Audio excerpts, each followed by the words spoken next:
I'm pretty sure that a lot of you guys have heard about 10,000 hours to mastering your craft, but I don't think it takes that long to get the basics of anything. What up everyone, you're watching Emeroy TV, the place to be to learn strategies and living your highest potential through the mind, body, and spirit, all while having fun. And today I'm going to be talking to you guys about how long it takes to get good at dancing.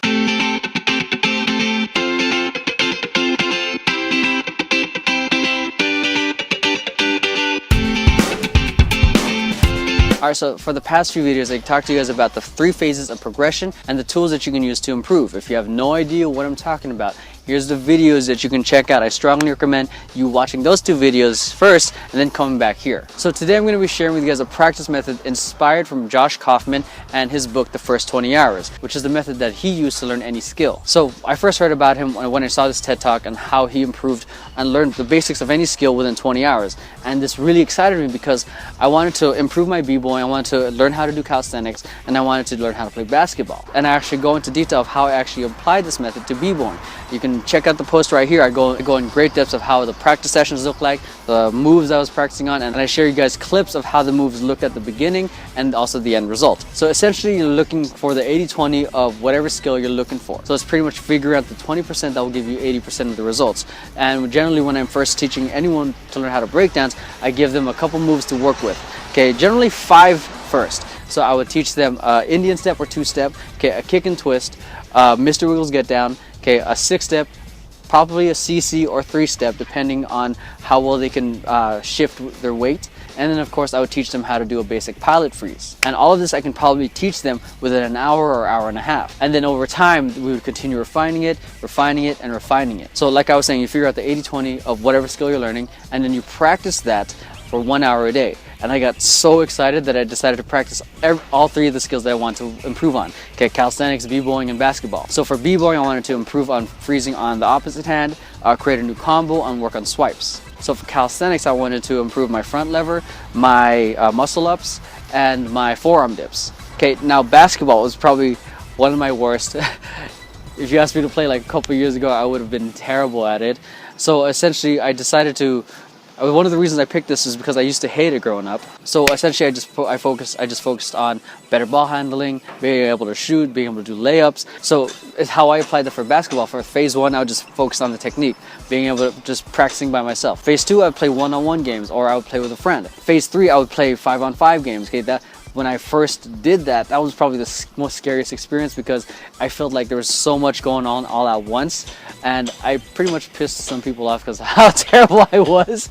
But it was a great experience because it felt like I had no idea. I really didn't have an idea of what I was doing, but I embraced it because that meant there was something like a new level that I can get at. If I can get good at this, what more can I do? And eventually I did. Okay, now basketball is one of my favorite sports, my favorite things to play every Sunday morning. And I'm going to admit, I'm still not the greatest at it, but now I know enough to play it well and not piss people off. Okay, so like I said, I'm not at the level that I want to be at in all these skills, but I saw massive improvement within the first 20 hours because I felt like I would never really improve. And because of this method, it made me more clear on what I wanted to practice on. And it's important that you incorporate the phases and the tools that I taught you guys. So in basketball, if I just focused on shooting and just dribbling and doing layups and never go into a game, I wouldn't really get a full grasp of the skill. So now let's take this into the context of dancing. Okay, so for phase 1, for about 7 hours, I was practicing swipes and 3 other moves. So for swipes, when I was focusing on the mechanics, I would do 3 sets of 5. Okay, the hugest sticking point when I was working on my swipes is that when swipes, you're supposed to have a nice bridge when you're holding yourself up. Hopefully I'm putting up a video here. Okay, my problem was that my butt was down. Okay, that was my hugest sticking point, and I didn't take the time to really clean that up before. So doing 3 sets of 5 meant I got to practice on the mechanics and doing it properly. So phase 2, which is more the creative active side, I took about another 7 hours total.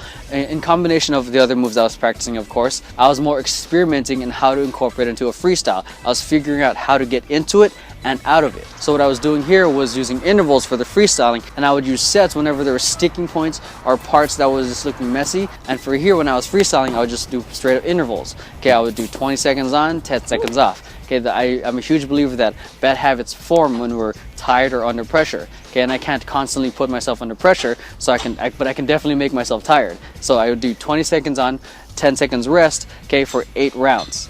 And then the third phase, which is the freestyle experience or the pressure situation, okay, I would go to a session and perform it there. Or if there's an opportunity to be in a cypher, I would perform it there. So that's about 7 hours in the mechanical phase and the creative active phase, and about 6 hours total in the freestyle experience or the pressure situation. So you can use all the tools that I mentioned in the previous video.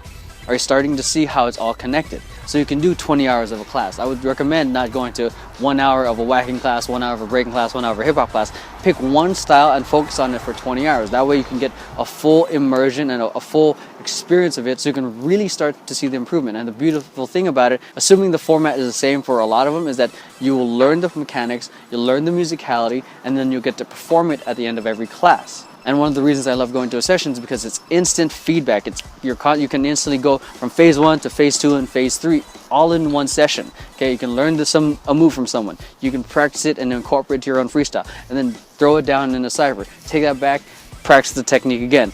You can do that in one session. So here's what that 1 hour of practice looked like for me. If you're wondering, for 15 minutes, I would work on swipes. For 15 minutes, I would work on a combo. For 15 minutes, I would practice on freezes on the other hand. And for the last 15 minutes, I would just focus on freestyling. And that's about it. Now I want to hear from you guys. What do you think is the 80-20 of whatever dance or skill that you're learning?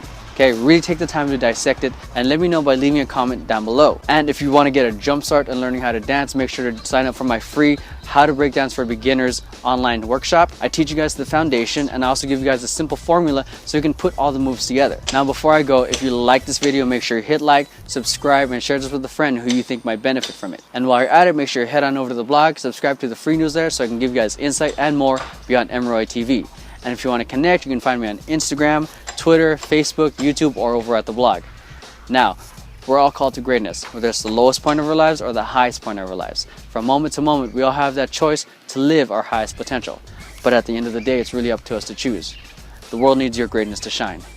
Thanks for watching Emeroy TV, and I'll catch you guys next time.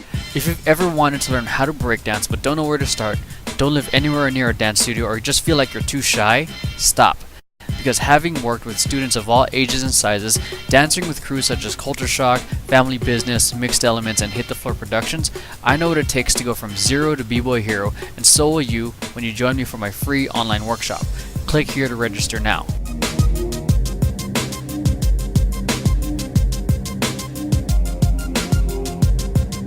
You'll learn 8 dance moves to help you get started right now, 3 routines showing you how to put everything together, exercises and tools to help you improve your strength and endurance, and resources I use for consistent growth.